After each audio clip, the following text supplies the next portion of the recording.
Okay. Hi, good evening, everyone, and thank you for joining us. And thank you, Kate, for agreeing to speak on our platform, NASOM. And on behalf of NASOM, board members and the team at NASOM, we just want to say welcome to everybody. And you all know who the speaker is. She has got so many years of experience, on this very, very important topic where we all are very passionate about and we care about autism. And so we have Kate here today with us. And if I were to read her profile, we may not have a lot of time for that one. It's very extensive, and we will share it in poster. And so we're here to have a conversation with Kate around her new book, Magic, Abracadabra. Kate, it's all yours now. Thank you Thank so much, Anne. you. And it's totally awesome and wonderful to be here with you. For those who actually turned up live, I know some of you were going to be listening to the recording of this.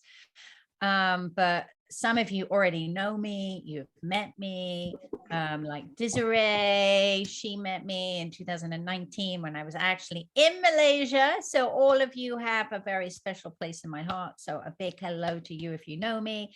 And for those of you who don't know me yet, hello to you too. I'm so happy that we're meeting in this moment to you. And as Anne said, we're here to talk about my new book, which I am totally in love with. And I totally am so happy about it. This is Autism Abracadabra. Just the name of it is exciting to me, because for me, it brings a lot of joy, a lot of passion, and a lot of love to our population, to our children and our adults on the autism spectrum. And sometimes people are so serious or uncomfortable around our amazing children, and they really do not make learning fun. And in the Sunrise program and in my experience, learning does not happen without love, without fun, without delight. And I very much am on a mission to bring this kind of magical autism abracadabra to our population and to all of you guys too, right? Because I know it can feel very, if you're a parent, or even if you're a professional, sometimes you can feel a lot of stress or a lot of pressure on you to change children when you're a professional. Or if you are a parent, you feel a lot of judgment towards your child. So a lot of heaviness and seriousness comes on. But still, you love your child, right? And you're allowed to have fun with them. In fact, that's the most important thing when we're thinking about creating games for our children. So I wanted to write this book in a way that is light, that is fun, that is passionate, and gives you permission just to be yourselves, your crazy self. Whether you're a little bit like me, I'm kind of like pretty much a rah-rah person, or even if you're a little quieter, just to allow your delight to come out. All right. Now, this book, as you can say the byline of it that I don't think Anne said is 7 magic ingredients to help develop your child or your adult. This is great if you have an adult on the spectrum too. Interactive attention span. Okay, so there are over 200 games in this book. Okay, and the unique thing about these games is that they are all designed to help your child primarily with interactive attention span. Because in my opinion, in the opinion of the Sunrise program, this is the most important thing to really help encourage our children to grow and to learn. And it is what we call the weak muscle if you have a child or an adult on the autism spectrum, right? And it is the area that most professionals and most people aren't focusing on. So I just want to help you understand the difference between attention span and interactive attention span. Okay, so loads of people are focusing on attention span. And attention span, or what that means is that people are encouraging your child or your adult to focus on a task at hand.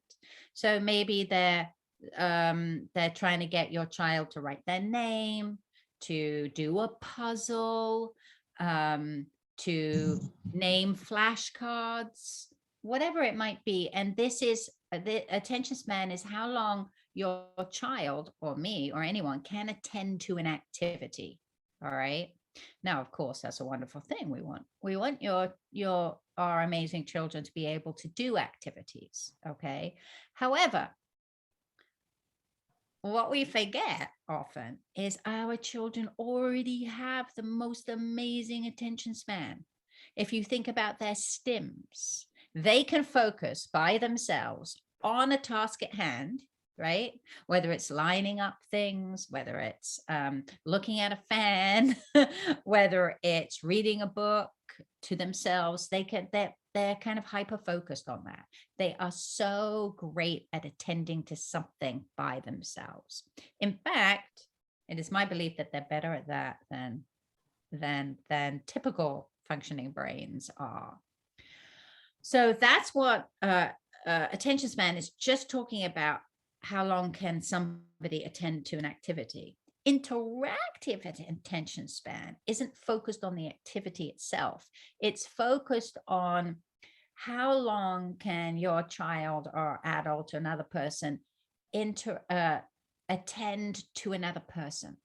This is really key and this is really important. How long can they have an exchange? So an interaction is an exchange with another human being, with another person. And the highlights of an interaction is there's an exchange of eye contact. There's exchange maybe of talking or gestures. There's an exchange of facial expressions. So we're doing something together. So just a simple activity like throwing a ball backwards and forwards, right? So I'm throwing a ball to another person. They're throwing it back to me. This is an exchange from one person to another. Let's say if somebody is saying to me, draw a snowman, and I draw a snowman. Then they say, draw a hat, and they draw a hat. Okay, so I'm involved in this activity. So this is very important because this essence, this interactive element is what our children have a challenge with. They have difficulty with doing it, right? So this book is focused on how can we create games that put us in the center of the game, that have an interactive element in it, or that we can create ourselves and create the game that gives our children more of an opportunity to practice the interactive attention span, which is the very thing that they have the most challenge with, right? And it is, in my opinion, our opinion, that if we focus the attention on the interaction, the way that we're playing the game, instead of the game itself, right? Then that's where your child's growth lies the most, right? Because as long as when they can lengthen their interactive attention span, then they have more of a focus, more of an ability to show you what they already know. And our children are already incredibly bright. Believe me, even if your child is nonverbal, they most likely can understand everything. Even if your child can't demonstrate that they can read yet or they can write yet, that doesn't mean that they can't. Oftentimes I've had experience of being with children who have a very small interactive attention span. They can only attend to a person maybe for 30 seconds, right? But once we've developed their interactive attention span, so now they're interacting for 10 minutes, for 15, for 20 minutes with another person at a time. Then this little girl I used to work with, she actually, when her interactive attention span lengthened, she had enough time to be able to show us that she could actually read and spell and write, and she knew a lot of information. But before then, she didn't have the attention span to be able to communicate that. So we didn't know that. So, and we didn't focus on writing. We didn't focus on reading. We didn't focus on that. We focused on the interactive attention span, and she blossomed. All right. So, so everything in the book is focused on that, and all the games are focused on that. All right. So, okay. So let's let's focus on just a few things, and I'm just going to talk a little bit longer, and then I'm going to open it up to a question and answer for you. All right. So I told you there were 7 magic ingredients on how to play these games, when to play these games, what to do in these games, how to feel and think in these games, so they're going to be more successful for you. So oftentimes you might say, and parents say to me, my child doesn't want to play, or I do that game, they won't play it. All right. Now, it's not really that they won't play it, but perhaps what's happening is the conditions aren't right for them to be able to do it. All right. And often we're getting in the way of that. Right. So I just want to share you 3 simple things that are getting in the way that we're doing, actually, not intentionally at all. We're not doing it intentionally, but 3 things that we're doing that kind of stop our kids from being able to at least play a little game for a little moment, right? So the first one is we try to engage our children, like we introduce a game at the wrong time, in the wrong moment, when they're not available for it. And this is actually in the book, it's magic ingredient number 7. And I write about it quite a lot. But basically, our children and adults on the spectrum are giving us 2 types of signals throughout the day. Something we call a green light signal, which tells us that they're ready to play and connect with us, right? Their brains are open and ready. It's easier for them to absorb information. And a red light signal that tells us that their brain is closed for business, that they're overwhelmed in this moment and they're not able to try something new, to take in and connect with you at that moment. So if you want to be successful at playing the games, especially the games in this book or any game that you decide to create, we've got to be able to see the green lights and only introduce these games at a green light, right? When we're introducing them at a red light, obviously our children won't be able to do it. So what happens is we're not picking the time. We're not really seeing our children's signals, and we might introduce games when they're just not able. They're overwhelmed, they're stimming, they're not able to take it in. And then we say, oh, they can't play this game, but that's not true. It's just the timing is off. So for example, right? Let's say you're in the middle of an airport. Okay. And you've been traveling for the last 24 hours and you've only had 2 hours of sleep and you're trying to navigate a different language and you're carrying 3 suitcases. Oh my God. So a lot is going on, right? And someone comes up to you and wants to teach you a new dance routine, right? Now, you love dancing. I love dancing. And I normally would love this invitation and I'd give it time. But in that particular moment, we have no room for it. Our brain has no room. Can you imagine? You'd be like, what? And you wouldn't be able to take it in, right? You wouldn't be able to do that. But that's not because you don't want to dance. It's not because you can't dance. It's because you're just been traveling for 24 hours and you're overwhelmed and you just don't have an ounce left in you. And you've all experienced that, especially because your mums and dads definitely experienced that. Now, I think one thing that people don't take into consideration is our children feel like this on a daily basis throughout the day because they have a super sensitive sensory system. Ron and I call that an S4, super sensitive sensory system, where they're constantly bombarded and overloaded, right? So it's very important that we can see the green lights, right? And only introduce these things at a green light. So some of you already know what those green lights are. Then you know what I'm talking about because you've been to some of my classes, right? Now, for those of you who don't, I outline it in the book. Magic ingredient number 7. Outline it in the book. gotta get the book, right? But let me just tell you, I also outlined that the red lights as well, okay? But let me just share just very briefly what you would want to be looking for in terms of green lights, okay? So when your child is not involved in a STEM or a repetitious activity, right? But perhaps they're looking at you. Oh, yeah, those magical moments when our children look at us, right? And we see right into their delicious souls. That's a green light. When they're verbally communicating to you, whether it's actually talking, they're saying bubbles, or they're making a sound to you, or maybe they're communicating non-verbally, they're doing a gesture to you, okay?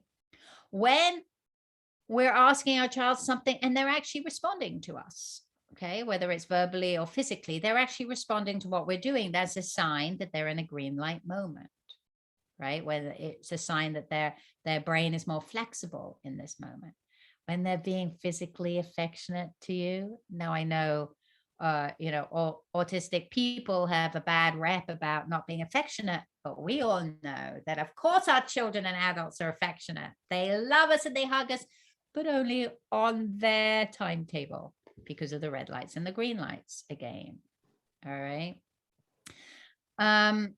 So those are some of the, and there's more in the book for you, but you're going to be wanting to look for these green lights. And when you introduce a game at that time, it's not a guarantee that your child is then going to play it, but what it is a guarantee that your child will be more available to be able to do it. Okay. So that's really important. And then the second one I have here is magic ingredient number 2, which is the second reason usually our children aren't engaging with us is because we're not using what they love, right? We're not using what they love. So magic ingredient number 2 really talks about the magic of using your child or adult's motivation or special interest in the game itself. And this was one of the reasons I really wanted to write this book, because if you look on the market, there's lots of game books, right? But they're not for our kids. They don't talk about subjects that our kids really enjoy and really like, because our kids and our adults experience the world differently. They like to look at fans. They like to dangle things.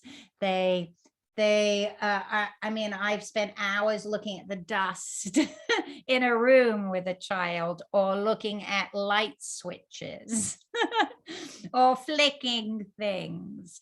And numerous children who really love to talk about maps, who love to talk about the subways, who love road signs, who will stare for hours and hours at literally anything, whether it's a wheel, whether it's a fan, especially AC units, right? And love weather patterns, and they love vacuums and toilets and household objects that may, there's no books that are written about games around blenders, but I have plenty of children who love blenders. So I wanted to write a book that is centered around what our children and our kids, their top, what I would see, and I've worked with nearly 2,000 children at this point and adults, what I would see that is that our population's, most main motivations. Why? Because we work harder, we learn quicker, and we engage more when we are really interested in enjoying what we're doing, right? When we are motivated, our brain secretes neurotransmitters, such as they're called BDNF, which are called brain-derived neurotrophic factors. I hope I said that correctly. These enhance the connectivity between our neurons, thus improve our learning capacity, right? Attention span and memory. So if we put our children or adults' unique interests and motivations at the center of the game, this will heighten the possibility of them participating, right? It will also foster positive associations they have with social interaction, with which is interacting, that it's actually fun for them. And then they'll be more likely to spontaneously start to seek it out and grow in this area of the development, because it's all around the areas that they love. So in the book, right? And let me show it to you a little bit where you can see it. Da-da-da-da. Right? There's like, all this is all games. This is like, how, the magic ingredients and how to start, how to end, and lots of other things. But these are all games, right? And they each have a chapter around the specific motivations. So there's a chapter on number games, because our children love numbers, some of them do. There's a chapter on letter games. There's a chapter on weather patterns. There's a chapter on household objects, like blenders and vacuums and washing machines. There's a chapter on all sorts of animal and insect games. There's a chapter on cell phones. Because this is the era of the cell phones. There's a chapter on music. There's a chapter on vehicles, airplanes, cars, all these things. License plate numbers. There's a chapter on movies, cartoons, YouTube. There's a chapter on things that dangle, things that spin, things that drop. There's a chapter on maps, road signs, subways, traffic lights. And there's a chapter on sensory games, because some of our children aren't actually interested in toys or things. They want to run, they want to jump, they want to be swung, they want rides, they want squeezes. There's a whole bunch of games for that. So this is like a love letter to our children. This book is specifically for our children's interests. And also, if you don't hear what your child's motivation is, I write in the book how you can take a game and switch out the main motivation for a different motivation for your child's motivation. So you can actually change any of these games, because I've kind of written them loosey-goosey, any of these games to match your child's motivation and match your child's development, right? So I talk about, like, I take a game in the book and I map it out how you could adapt it where your child is developmentally. I've written that for you in there. By the way, I love this book. I'm very proud of this book. I think it's really going to be really, really, really useful for you. And that was my intention, to make it useful, make it practical, make it doable. And I can't wait for you to read it. All right.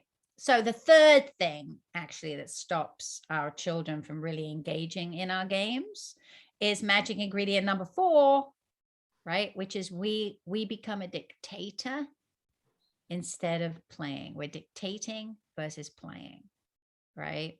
And this is what I call the magic of the unplanned, right? Often we get really rigid with the game, right?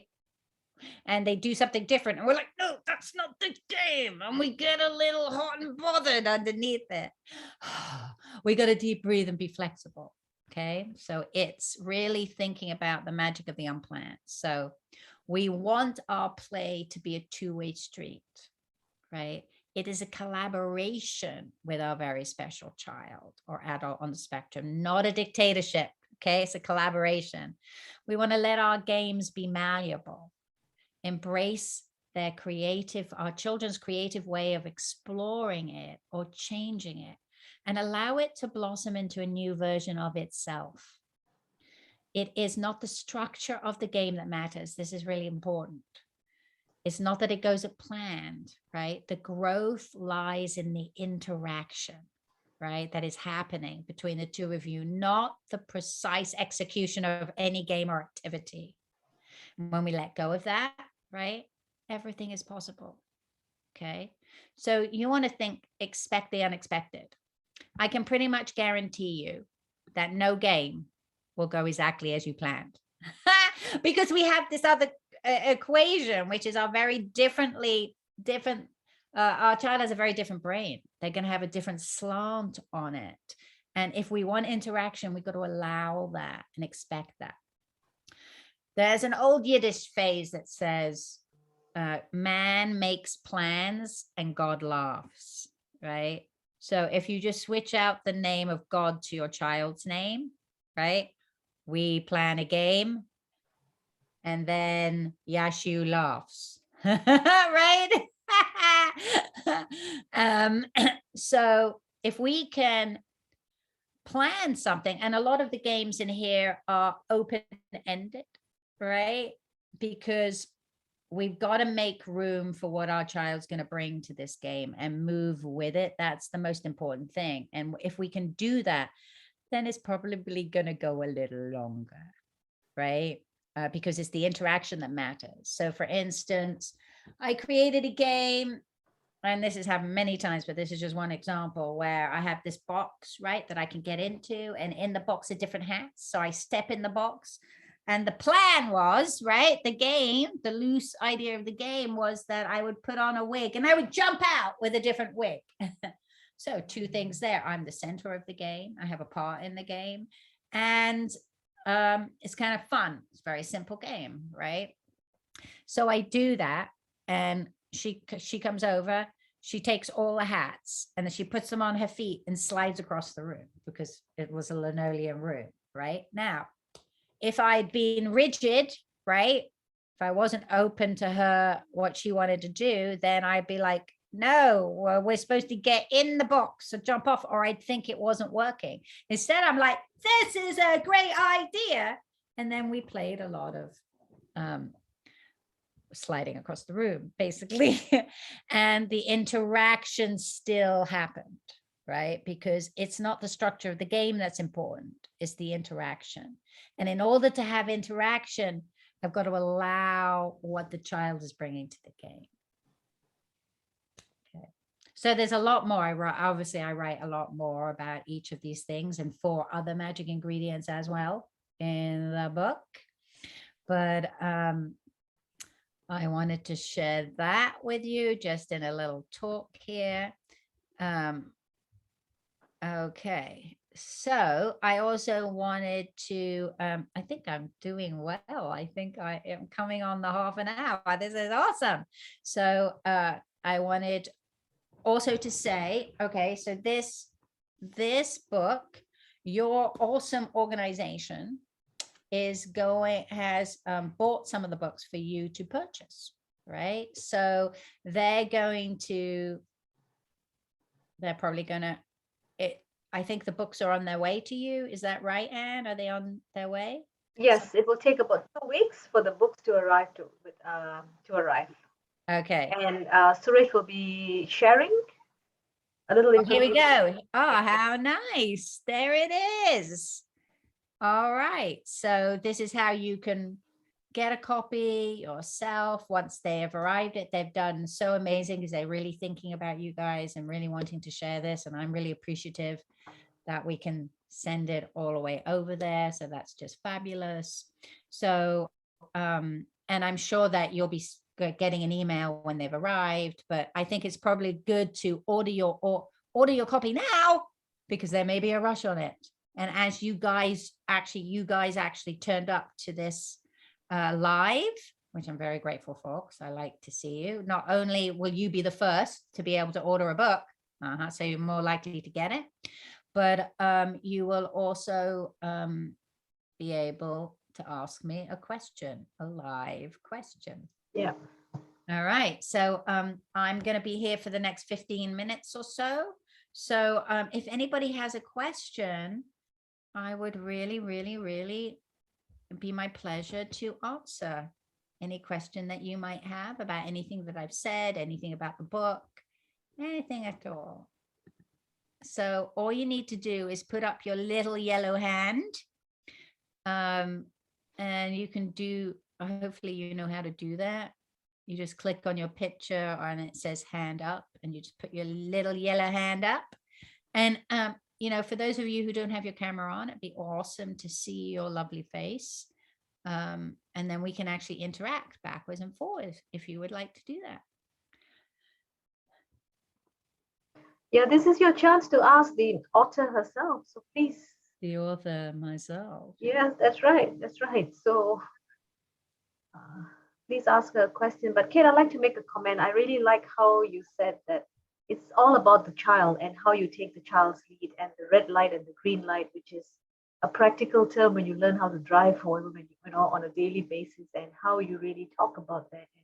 I particularly like the part about the washing machine, and thank you for allowing me to read your book before it was published. And Yeah. so I really like that, and I will definitely be, sharing about your book in my conversation. And so for those of you, as what Kate says, if you have not purchased the book, or if you did not think about purchasing the book, I strongly suggest you purchase the book, because it is practical, as she said, that it's practical and it's magical.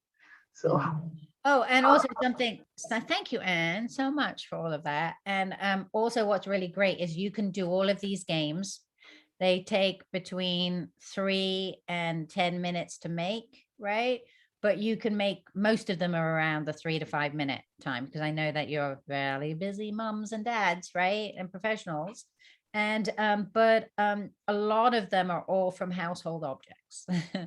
A lot of them are things that I mean, there are some, I mean, you do need a printer for some of these things, right? Because you print out Google images and stuff like that, but you can also draw them, and you might need some poster board for some things, but it's really practical, really easy, really fantastic for you to get. And there's actually a whole list of materials too, so that you can see what's involved in them. And I also do, this is a chapter that I really love. It took me a year and a half to think about how to write this that would actually be practical and useful for you. And I wrote a chapter called Demystifying the Process, where I take a game and I do a breakdown of how 5 different children might approach that game, from a child who's really verbal and 25, and a child who's not verbal, and a child who's 3, and a child who's mid-verbal.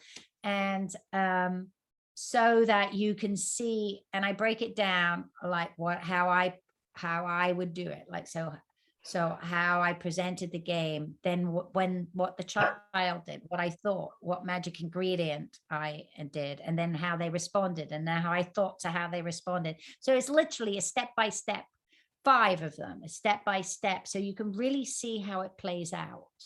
So sometimes, you're told to do things and you're like, yeah, but you go and do it and it just does not go as planned, because it won't go as planned. So I've really tried as best as I can to share with you how to think, how to react to your child, that in my experience is really, really effective, and also there's a chapter on what I call magical thinking. So there's 5 what I call presto changeo beliefs that you could hold to be the most effective, because sometimes what we're thinking is like, oh, they won't play that game, or oh, I'm not creative, or oh, they didn't play it, that means I'm a bad parent. No, it doesn't. You just have a child on the spectrum. So I really talk about 5 beliefs that, if you can hold, will really be helpful for you. So this isn't just about games, it's really going to show you how to think, and kind of troubleshoot it in some way. So it's for your child, but it's for you. I'm very excited about it. yeah. Thank you, Kate. So, we still have another few more minutes. So please do ask your questions if you have. But in the meantime, while you think of your questions, we would really like to take a photograph, because, Kate, is this your first live session with a group of people around your book? With a group of people, yep, it is. Oh, okay. So Malaysia's lucky then to actually have you speak with us. So, would you mind if we all take a photograph, and please have your cameras on if that works for you. Otherwise, it's okay. Okay. Yes, let's take a photo. Yeah. And Suresh, our Assistant Secretary of NASOM, will be assisting us. And Hi, Jenny. and we also want to give a shout out to our NASOM teachers and coordinators who are on this live session today, because we plan to actually have your books in all our centers, Kate, so that our children can, benefit from your teaching and your very, very practical solutions. Yep. And I have 2 other books too. I Yeah. have, the Autism Language Launcher and Autistic Logistics. Yeah. Okay. Suresh, whenever you're ready. Yeah, anyone else can switch on their cameras just for 1 minute. Actually, we can just switch on for 1 minute, and I will tell you all when you all can give your best Saturday smile. Okay, guys, I will take the shot now. Yeah, give your best smile, please. Thank you. 1, 2, 3. Another one more. 1, 2, 3. Another one more. 1, 2, 3. Nice one, Desiree. Nice crazy one.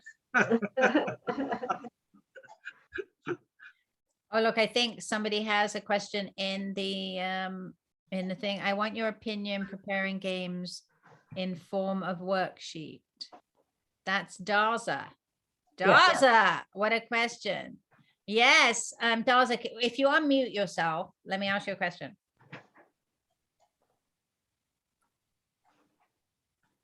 Hi, lovely lady. You want to unmute yourself, and then Kate said you can unmute yourself, and yeah, unmute yourself so we can have a little chat. Yes, hi. Hi. Lovely to talk to you. I'm so excited to see you. I've seen you in Vietnam 2018. Oh yes, Vietnam. Oh, wonderful. Yes, so what's your question about a worksheet? What do you mean? Yes. Okay. I just want to know about creating a game in form of worksheet instead of we do like a game physically. What is your opinion? I know it might not sound too fun, but I just want to know your opinion about it because my daughter. You mean doing worksheets versus physical? Okay.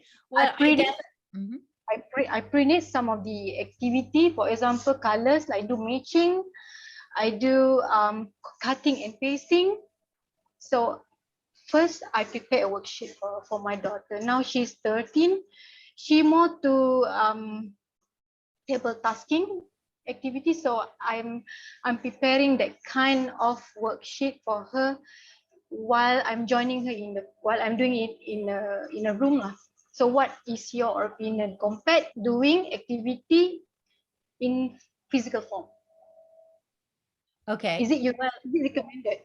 Yeah. Well, I think it's totally okay to have the worksheets as you were talking about, especially, some of our children are really motivated by lists. They're really motivated by writing. So if that's part of her motivation, then of course we want to use it. What you want to think about and what I talk about in the game in the book, actually, it depends what you're working on, right? So for me, I'm really talking about, I think interactive attention span is one of the most important things to work on for our children. And the first magic ingredient is called the magic of you. Become an integral part of the game or activity. So if I'm thinking about the worksheet, I want to somehow make myself an element in it so that there's an interactive element, right? So and it's fine if she really likes to cut things out. Like, let's say you do red triangles and green triangles and she's cutting out the triangle, then I might like have, a piece of paper with a blank triangle on it and ask her to stick it on me, right? To cut it out and then stick it on me, right? Or take a sticker from me and put it on the worksheet. So, or the worksheet, and actually there's a game in here that's similar, which is there might be a little worksheet that says, how many eyes does mum have? What color are they? How many fingers, so that she has to count you, or what is mum wearing today? So she has to look at you. So what you're doing is you're bringing in an interactive element to the worksheet. Okay. That's great. You're so welcome. awesome. Thank you very much for You're this welcome. Hey, opportunity. Desiree had a question. Desiree, you had a hand up earlier. Can you ask maybe a question? It's okay. I'll pass it on to the other questions. I was just trying to fill the void. So over to the next Okay. person. Is Kate, there there's a question from Belinda there. It says, she let says me that, hi see. Kate, do you have a formula or system to create interactive games with our kiddo? Yes. This is the book. That's what it's all about. So get the book and all right, get the book and do it, because it really shows you and it'll inspire you how to create your own as well. But these are what the 7 magic ingredients are, which I outline in the book. I outlined 3 of them for you, but there's more here. So definitely, Belinda. Hello, Belinda, by the way. I know you, I believe. So get the book. Yeah. Is there anything else? Anyone else? Any other questions, everyone? Anyone here? Oh, if you think this book is going to be beneficial to you, maybe you put a thumbs up, or if you don't have any questions after listening to what Kate is saying. So let's, oh yeah, okay, awesome. Had just purchased it from Amazon. That's from Belinda. So if you're a teacher, or and if you think this book is please do share your comment, because it is going to be useful for someone else, because you really matter. And after listening to Kate, if you think this is something you can use in your classrooms, please let us know, so that we can also share it and say this is what our teachers say, or parents, or if you I'm not sure who's here on this call, but we just want to thank you so much, and your opinion matters. Yes, thank you. And hey, yeah, it's great for professionals. Definitely. So, hey, Anne. Oh, I should. hey, there's the information. Hey, Anne. Yes. Thank you for inviting me. Thank you to everybody who turned up. I'm always really happy to talk about my book. And, I really want as many people to be able to get it, because I think it'll be really beneficial to them, So I'm excited. And thank you for loving all, autistic people in Malaysia too. There's a great mission that your organization has. And I love Malaysia. So thank you for having me. Thank you, Kate. We really hope that we can host you in person in the near future, and that will be really awesome. So we will definitely work around that with our wonderful people here. Okay, and I would love that. Love it. We can. All right. Okay, someone and say hello to that lovely kid who's talking. Yes, you're what it's all about. So I'm happy you had your little you chimed in. All right. So I'm going to depart now, and I'll see you later. Okay.